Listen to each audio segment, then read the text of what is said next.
Potato wedges बनवण्यासाठी आपल्याला लागणार आहे, इथे आपण 4 मध्यम आकाराचे बटाटे घेतलेले आहेत. वेजेससाठी आपण बटाटे हे विथ स्किन वापरणार आहोत, त्यामुळे हे बटाटे आपण स्वच्छ धुवून घेतलेले आहेत. थोड्याशा कोथिंबीरीच्या कोवळ्या काड्या. कोथिंबीरीच्या काड्यांऐवजी तुम्ही फ्रेश ओरेगानो, थाईम, रोजमेरी हे देखील वापरू शकता. 1 ते 1.5 टेबलस्पून मीठ. 10 ते 12 लसणाच्या पाकळ्या आपण इथे क्रश करून घेतलेल्या आहेत आणि 2 ते 3 टेबलस्पून तेल. वेजेस कट करण्यासाठी पहिले बटाटा स्वच्छ धुवून घ्यायचा आहे. त्यानंतर तो आपण उभा 1/2 करणार आहोत. त्यानंतर उभ्या भागाचे परत आपण 2 भाग करणार आहोत आणि मग जे 4 भाग आहेत त्यातल्या प्रत्येक भागाचे आपण बरोबर सेंटर घेऊन असे 2 भाग करणार आहोत. म्हणजेच साधारणपणे एका बटाट्याच्या आपल्या 8 वेजेस तयार होतील.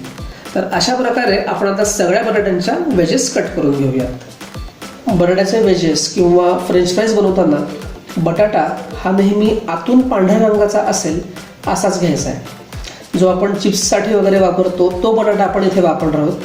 आणि बटाटा हा शक्यतो जुना असावा. जुन्या बटाट्यामध्ये पाण्याचा अंश देखील कमी असतो. आता हे कापलेले वेजेस आपण स्वच्छ पाण्याने 2 ते 3 वेळा धुवून घेणार आहोत, ज्यामुळे त्याच्यावरचं जास्तीचं जे काही स्टार्च असेल ते निघून जाईल आणि आपले वेजेस जास्त क्रिस्पी व्हायला त्याला मदत होईल. 2-3 वेळा स्वच्छ धुतल्यानंतर आपण हे बटाटे एका मोठ्या भांड्यामध्ये घेतलेले आहेत. त्यामध्ये आता आपण बटाटे बुडतील तेवढं पाणी घालूयात. साधारण आपल्याला 1 ते 1.5 लिटर पाणी वापरायला लागेल. गॅस चालू करूयात. गॅस आपण मध्यम आचेवर ठेवणार आहोत. आता यामध्ये घालूयात मीठ आणि हे बटाटे आपल्याला साधारणपणे 10 ते 12 मिनटं म्हणजे 80% शिजेपर्यंत शिजवायचे. साधारण 12 ते 15 मिनटानंतर आपण आता फ्लेम कमी करूयात आणि चेक करूयात. बटाटा इझिली तुटला पाहिजे.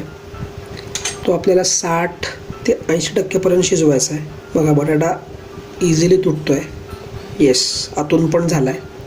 तर आता आपण हे बटाटे स्ट्रेन करूयात आणि जरा वेळ थंड होण्यासाठी बाजूला ठेवून देऊयात. इथे एका पॅनमध्ये आपण तेल घेतलेलं आहे.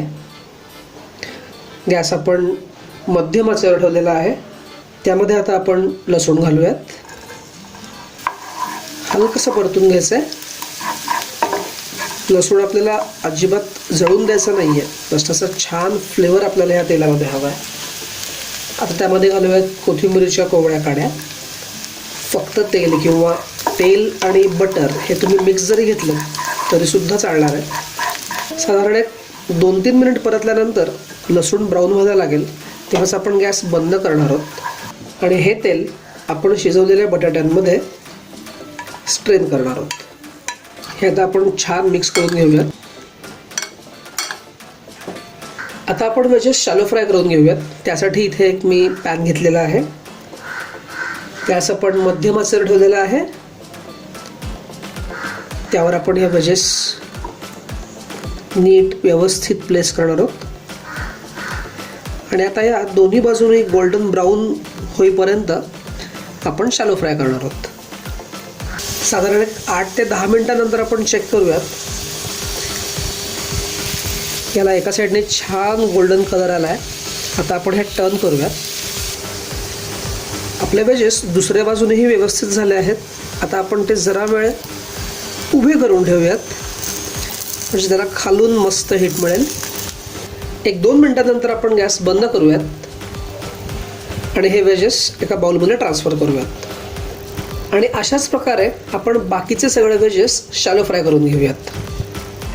वेजेस शॅलो फ्राय झाल्यानंतर ते एका बाउलमध्ये काढून घ्यायचे आणि वेजेस वॉर्म असतानाच आपण त्याला एक मस्तपैकी सिझनिंग करणार आहोत. त्यासाठी त्याच्यात आपण घालूयात थोडीशी जिरेपूड, चाट मसाला आणि थोडं रेड चिली पावडर. छान टॉस करून घ्यायचं आहे.